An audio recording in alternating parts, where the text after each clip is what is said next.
March 14th. That was the last entry I wrote before I put the journal down for good. By that point, the voice had been calling for 6 nights straight, and it had started saying things that Danny, my brother, dead since October, could only have known. When I finally opened the door to the lantern gallery and looked down at the waterline, there was a figure standing on the rocks below me, wearing the shape of a man I had helped lower into the ground 4 months before.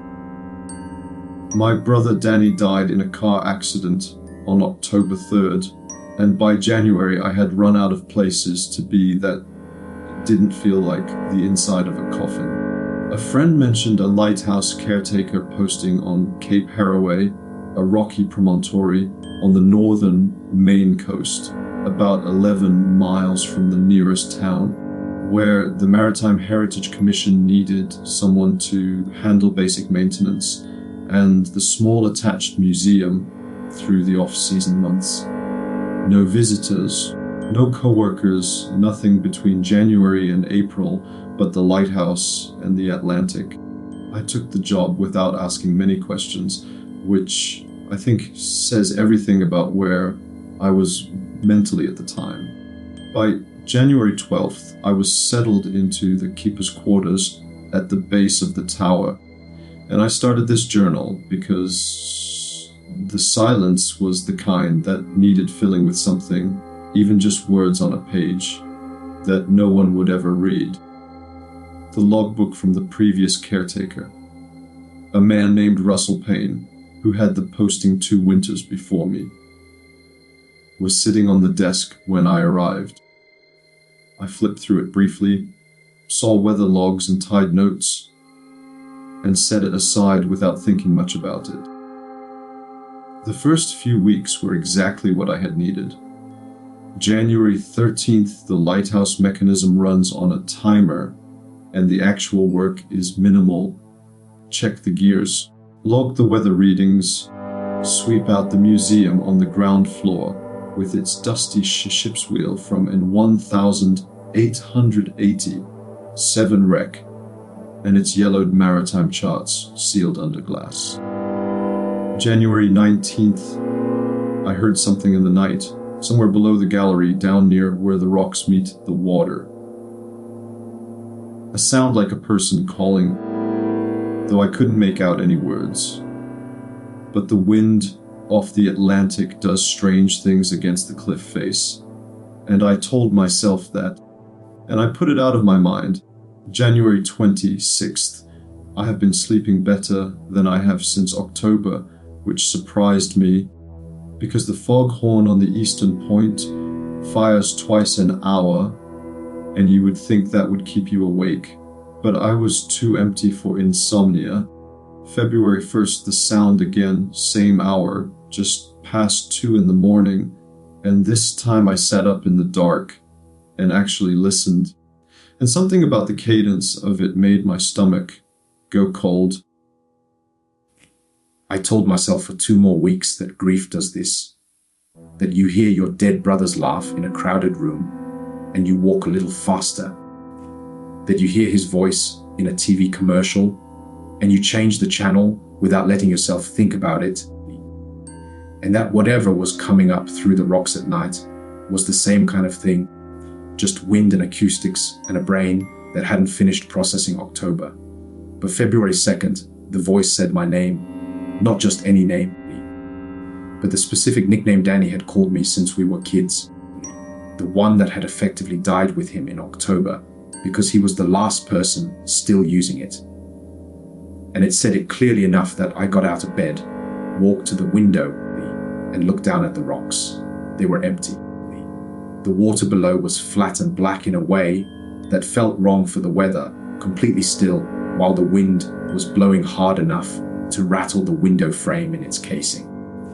February 7th, it called again, longer this time, and what came through was not just a name, but something that had Danny's rhythm, his particular cadence, the way he used to drop the pitch at the end of a sentence instead of raising it the way most people do. February 14th, and I went back through Russell Payne's logbook properly this time, not skimming, but reading every entry from the beginning. The first month of his tenure is what I expected. Weather readings, maintenance checks, the occasional fishing trawler spotted off the South Point. But then in the final 3 weeks, the handwriting changes. And what I found there is something I have been trying to figure out how to write down ever since. His entry for February 20th of 2 winters ago reads, "The voice has been calling since Thursday. It sounds like my daughter. My daughter is in Vermont." The March 3rd, "Emma would never ask me to come down to the rocks at night. Emma's afraid of the water, and whatever is using her voice does not know that yet." His last entry was dated March 9th. Went down to check. Something was at the waterline. Couldn't make out the shape in the dark, but it was not Emma. Heading back up. Russell Payne was reported missing the evening of March 9th, and the Maritime Heritage Commission has no record of what happened to him after that final entry. March 8th, and what I cannot stop thinking about is not the voice itself, but the fact that it knows things now that it did not know in February.